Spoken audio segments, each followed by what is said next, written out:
pagsugpo sa droga, hindi yan magic formula para sulbahin ang lahat ng kabulukan sa gobyerno. And dyan na naman tayo, ginagamit na naman natin ang droga bilang pinagkakasya natin ang problema ng buong bayan na yan ang magiging problema. Yan ay tukhang mentality ni Duterte. May sagot ho ba kayo doon? Kinakailangan malinaw sa atin, bakit ang mga security guard bago ma-hire sa trabaho kinakailangan sumailalim sa drug testing? Ang pagiging opisyal ng gobyerno, ikaw ay humihipo ng pera ng mamamayang Pilipino. Higit na mataas dapat ang standard natin sa mga naglilingkod sa gobyerno.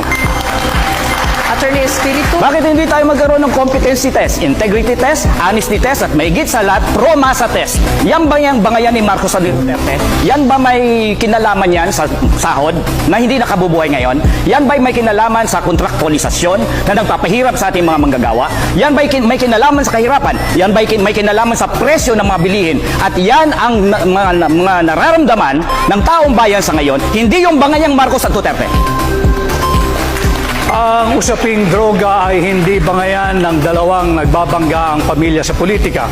Ito ay tunay na nangyayari at nagaganap sa ating bansa. Kaya ako ay naninindigan na dapat sumailalim ang lahat ng opisyal ng pamahalaan at simulan natin sa tanggapan ng Pangulo. Maraming salamat po kay Attorney Rodriguez and kay Attorney Espiritu.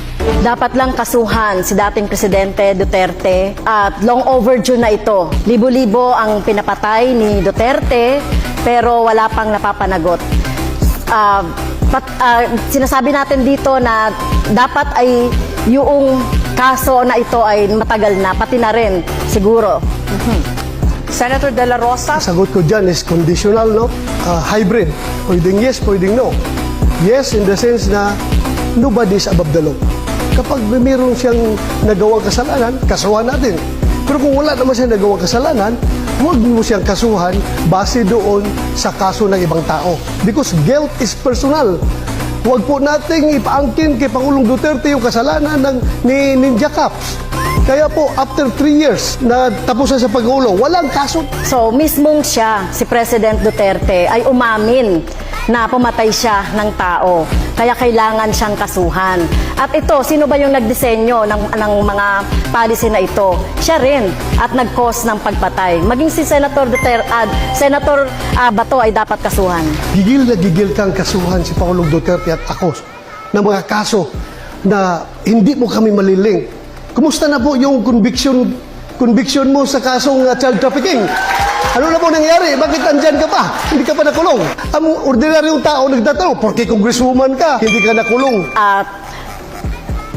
Ang ginawa po natin na pagre-rescue, tama lang po yung ginawa ko na pagre-rescue sa mga teachers, sa mga bata na biktima ng mga harassment, intimidation at threat doon sa sinasabi ni Senator Bato na kaso.